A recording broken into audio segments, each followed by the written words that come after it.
Hi, everybody. It is Tuesday, the 11th of October. Things are healing up. You can still got stitches going in here. I'm going in Thursday afternoon to get all the stitches out of my mouth, and all this is healing up pretty good. Knees are healing. I'm wearing a compression thing because my left hand is still really sore.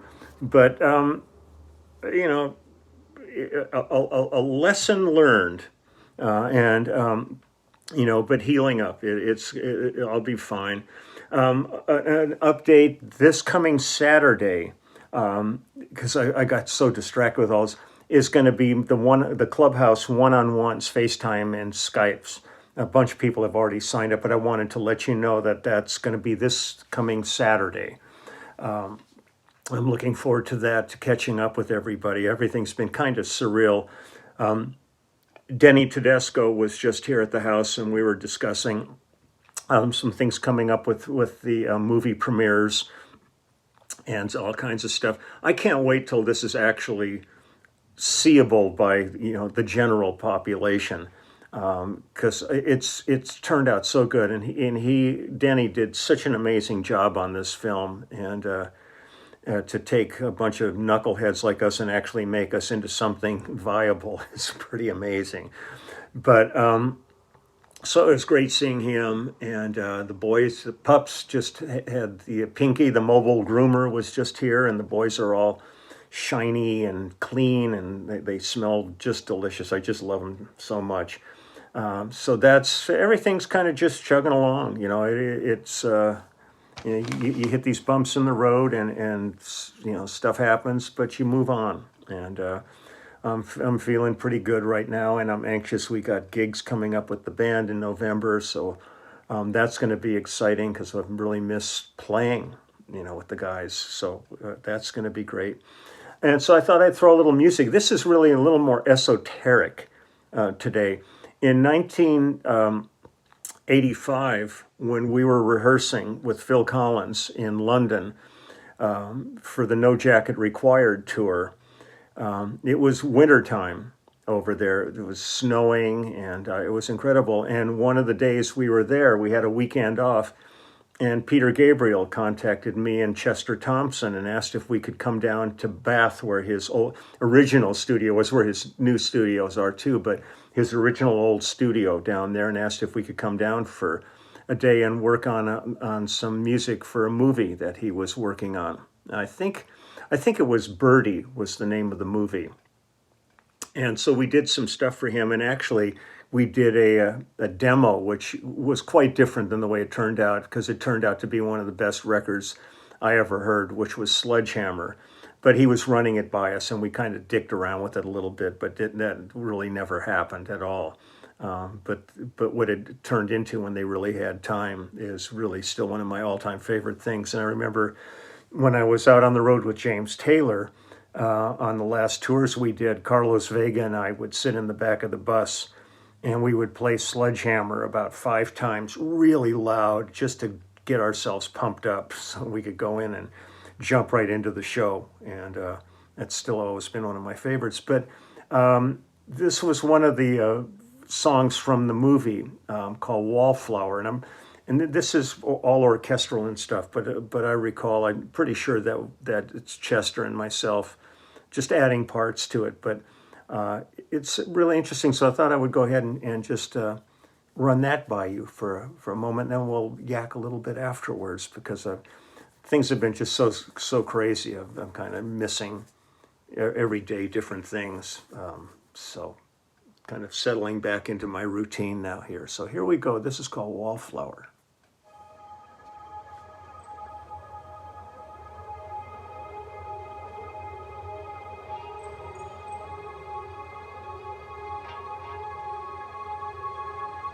I love Peter. His history musically is like so deep, so incredible.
6x6 from wall to wall.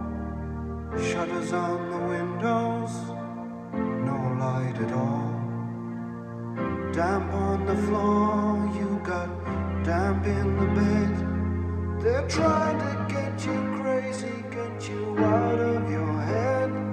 And they feed you scraps and they feed you lies to lower your defenses.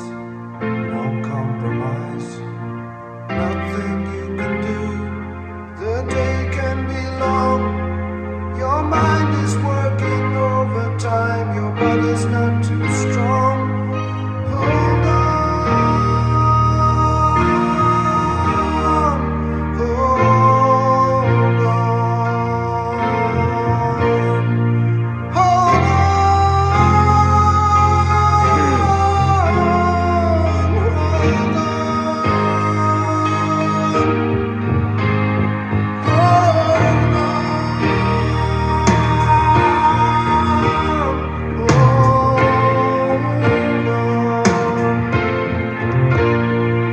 They put you in a box so you can't get hurt.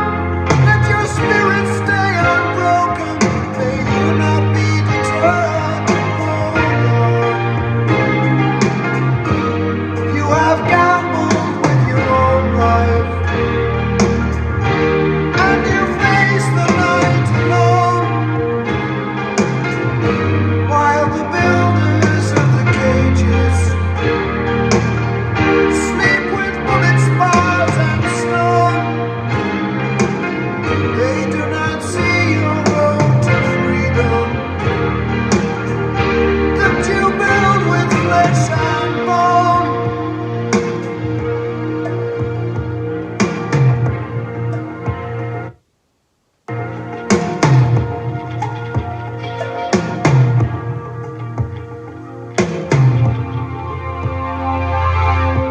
They take you out and the light burns your eyes to the talking room.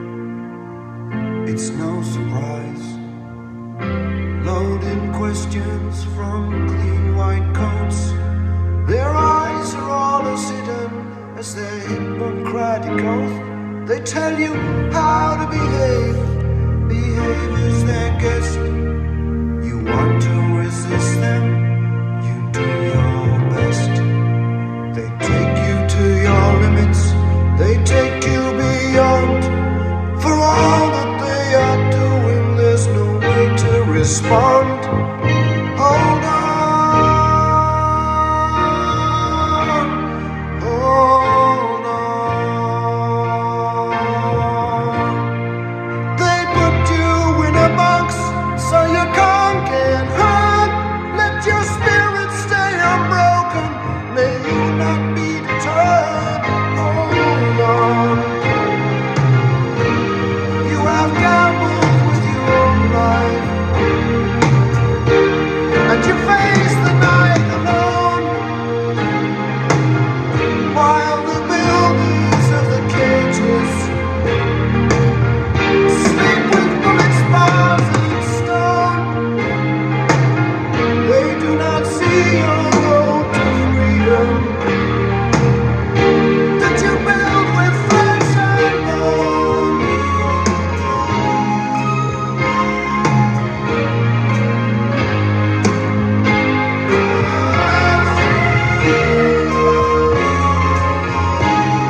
Peter's just such a fascinating guy. I mean, this is all visual that's going on from the movie that I'm seeing there. It's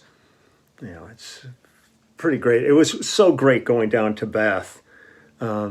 Being wintertime, it was just gorgeous. And it was just me and Chester driving down together. So it was really a lovely way to spend the weekend. I think we went down in the morning, worked, and came back late that night.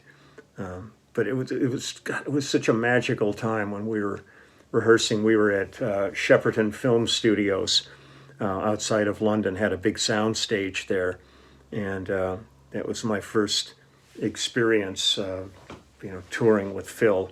And I had flown there. I was just in Rio in Brazil with James Taylor playing the first Rock in Rio festival. And the whole time I was in Rio, I was working on Phil songs because I was going to be the new kid in the band at that point. It was the Phoenix Horns and Daryl Sturmer and J. Peter Robinson on keyboards and Phil.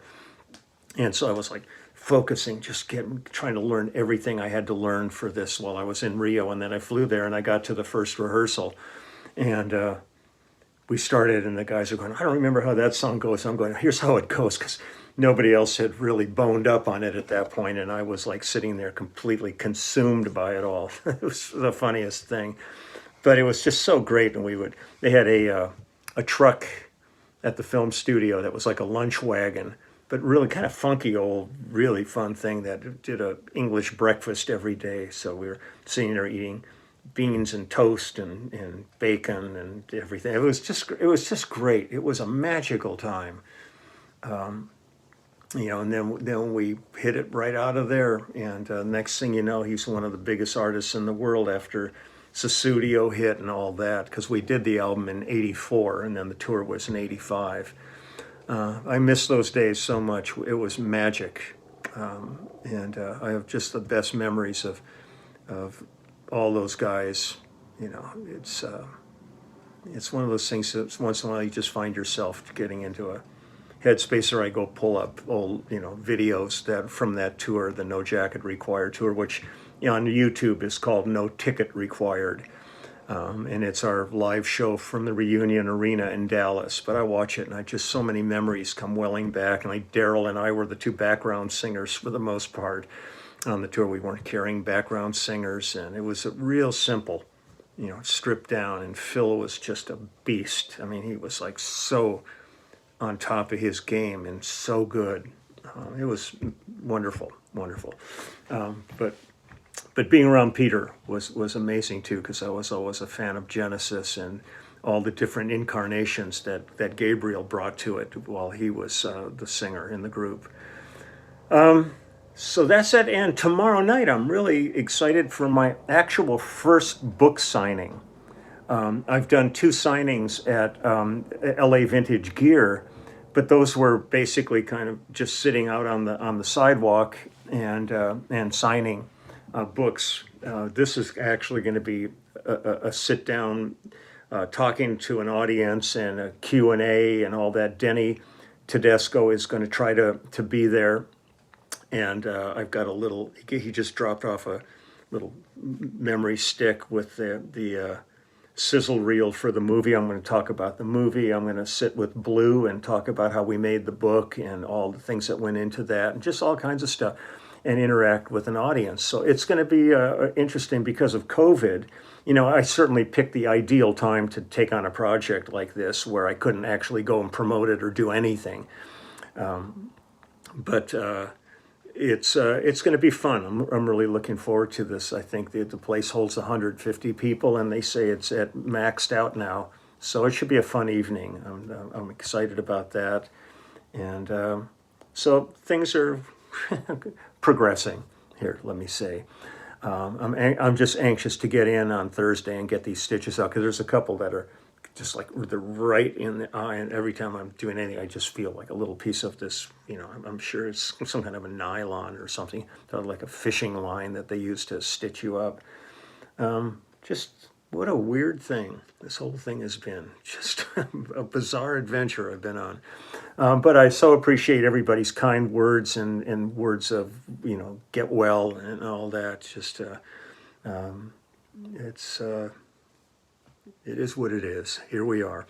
So I'm going to get running now. I got some things. I'm taking it easy. I'm not going crazy, but things have to be done. So I'm just trying to pace myself. I get up every morning, have my smoothie, but then I drink a big thing of water and put a couple of emergencies in it just to really make sure I got electrolytes and all that in me, because I think I caused all of this myself through neglect, and I'm not going to make that mistake again. So I hope. We'll see. So take good care. I will see everybody tomorrow, and then don't forget Saturday. Sign up for that, and whoever wants to, and we will be hanging out there. So I'm out of here now. I will talk to you later. Okay, bye-bye.